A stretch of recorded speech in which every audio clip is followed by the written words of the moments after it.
Today we're going to be dialing in a 5150 patch on an HX Stomp.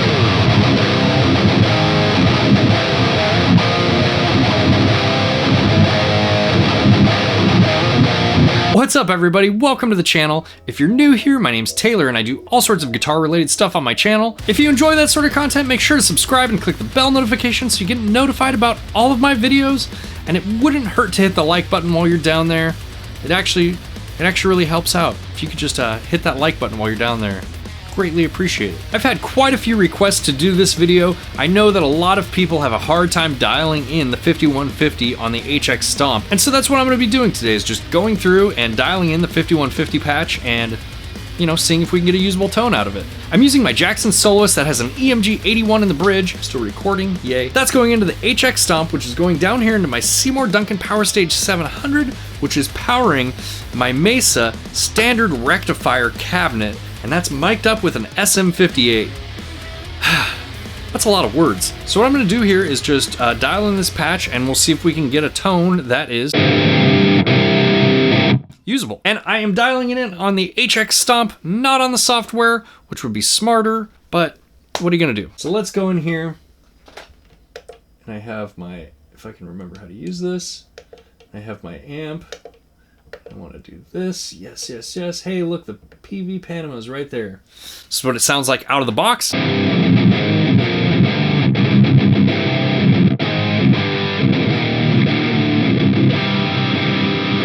All right, sounds like.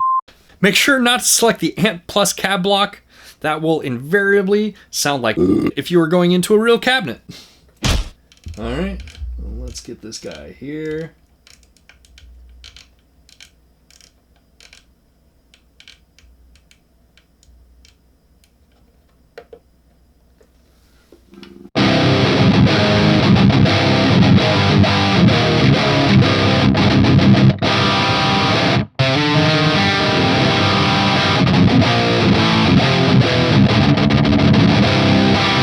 Alright, to be honest with you, it doesn't really sound that bad out of the gate. It honestly makes me wonder if people have a hard time dialing it in because they're using cab impulse responses and going into like a PA or something like that.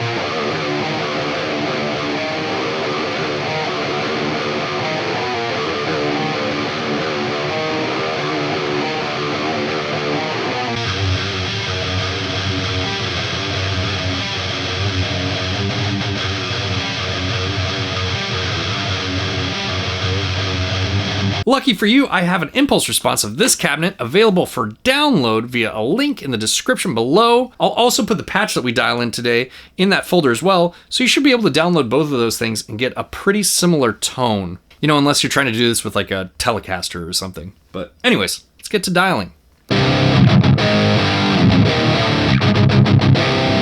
Okay, so one of the things that I've noticed with my actual 5150 and most of the amp sims that I use is that the 5150 has a really, really harsh top end. So the way that I like to do this is I like to dial back the drive a little bit, and I also like to dial back the presence to take out some of that high end. So let's make sure that's happening.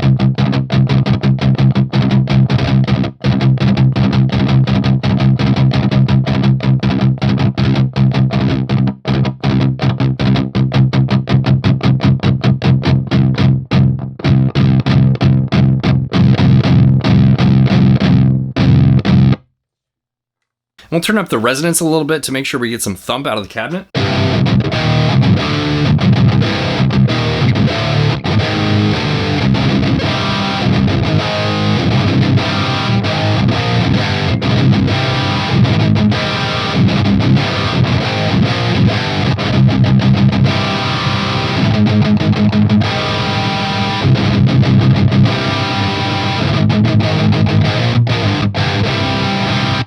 Alright, so far it's sounding pretty good. My gate's turning on a little bit early, so I'm going to kill that a little bit.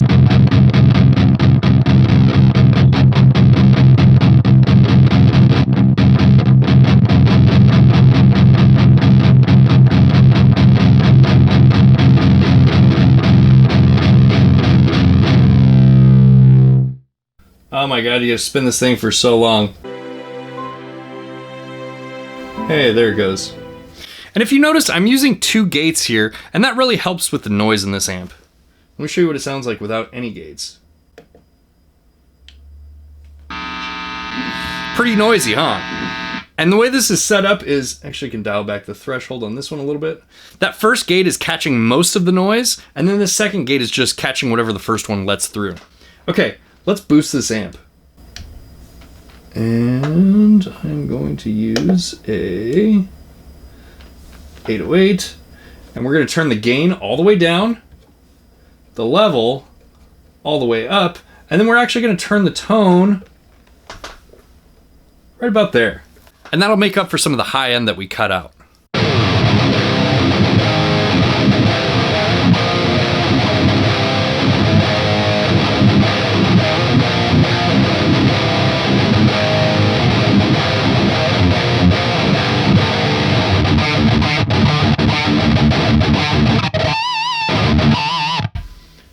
Kill these gates a little bit.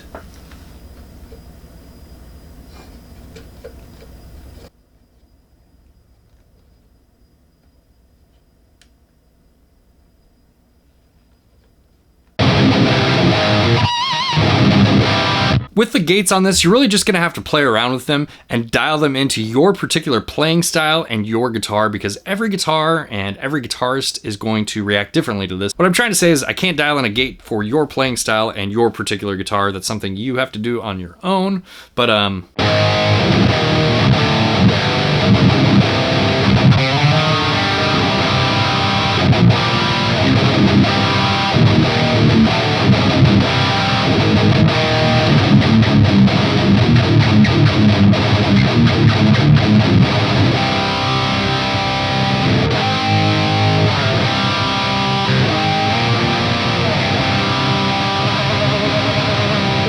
Alright, to be honest with you, I think this sounds pretty comparable to my 5150 head. There's one more thing that I want to go over here, and that's in the global settings. If I can figure out how to get to those things, click both the page buttons, you'll bring up this menu here, and if you go into the global EQ, you can actually change the high and low pass here. I'm going to set my low cut around 90, and then I'm going to cut my highs around 8,000. And you can get really aggressive with this. You can actually go as far down as like 7 if you wanted to.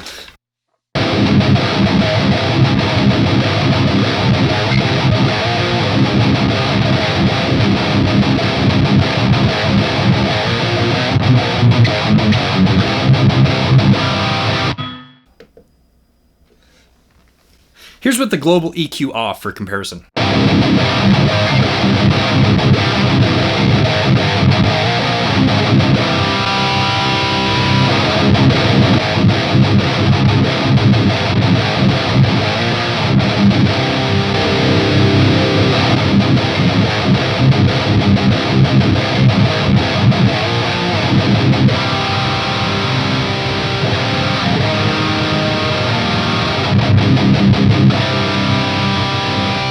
And that's really it. Surprisingly, plugging this thing into a power amp in a cabinet sounds way better than trying to use the built-in IRs and plug into a PA. The last band practice that I was at, I tried running it that way out of convenience because all I had was my guitar and this little guy. It's a long story. I was running late, so I just grabbed what I could. But anyways, all I had was my guitar and this guy, and I tried using the built-in IRs running directly into the PA, and ugh. It sounded really, really bad. Pretty stoked that we got such a good tone out of this so easily. I'm actually really surprised because based off that experience, I thought this was going to be much harder to dial in, but it's actually relatively easy. If you haven't, make sure to pick up the IR of this cabinet. It's in the description below, as well as the patch for the HX Stomp that we just made. And if you liked this video, please hit the like button and consider subscribing, and I'll see you next time. Bye!